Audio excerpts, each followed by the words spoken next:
All right, so pretty much every major city in the US and Canada has an arena of some form.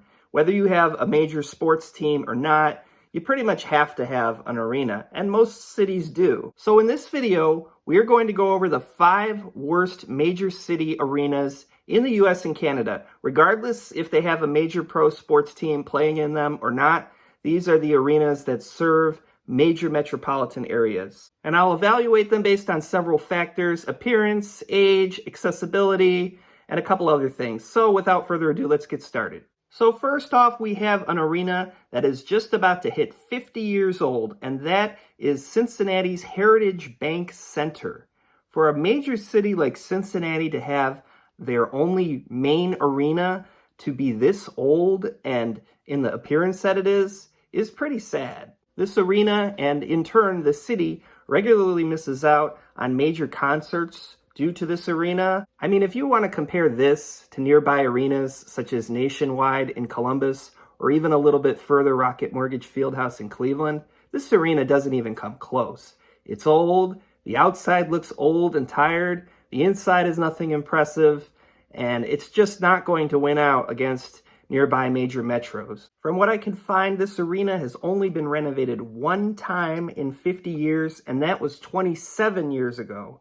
There's been proposals to basically completely rebuild the arena for hundreds upon hundreds of millions of dollars, and there's been proposals for a replacement.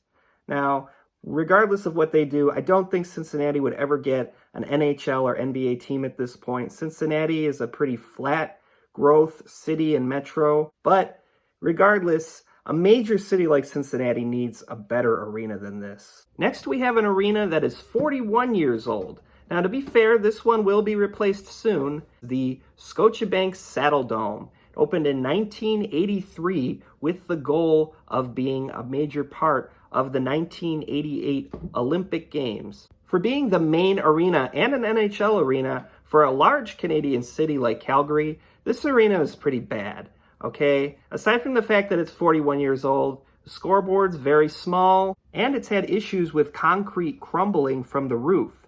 Now, this arena was damaged very badly in 2013 by flooding, but it has had a second life over the last 11 years. The fact that it made it this long before it's finally going to be replaced is just kind of ridiculous for a city as large as Calgary, but thankfully, it won't be around much longer. Next, we have an arena that does not host either a NBA or NHL team, and really takes the appearance more of an auditorium than an arena, and that is the CFG Bank Arena in Baltimore, Maryland. This arena, which is the main arena for the city of Baltimore, is 62 years old and only holds 14,000 people. Now, 14,000 is pretty small for a major city like Baltimore, and the reason it only holds 14,000 is there's only 3 sides of seating to it. It's more like an auditorium. You have like this stage structure on the one side. It's just a complete wall with a stage, and it's like all the seats would just view towards that, or if they had a concert, I imagine they would, have the concert on that side or the stage. Now, the outside looks fine, but to have such a small arena and an arena like this for a large city like Baltimore, it's just pretty sad.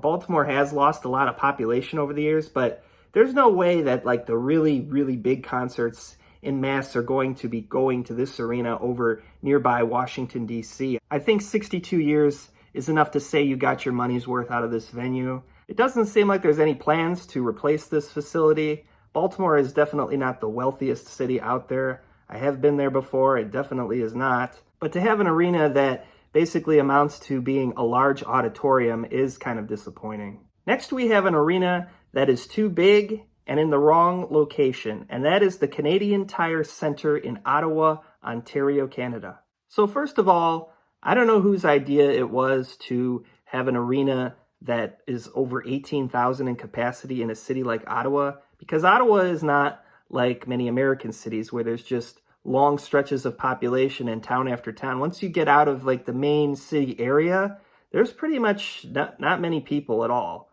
And then on top of it, they decided to put this arena way, way on the outskirts of the city. I guess they thought, according to what I've read, that the city would keep growing and develop to where the arena was, but it just never did. Just very awkwardly far away from downtown there. I've driven by it before, and it's just weird. But on top of this, due to the large capacity and the fact that Ottawa, it's large, but it just doesn't have that type of population to, fill an arena like that, they've put tarps over seats there. And due to this, despite the arena not even being 30 years old yet, there's already plans to replace it that seem like they're going to happen. So really, this was just a failed experiment in having a suburban arena, because now they're just going to move back downtown. And this new arena is going to be downtown, obviously fixing the issue that this arena has long had, aside from the fact that its capacity just never lived up to what it actually needed.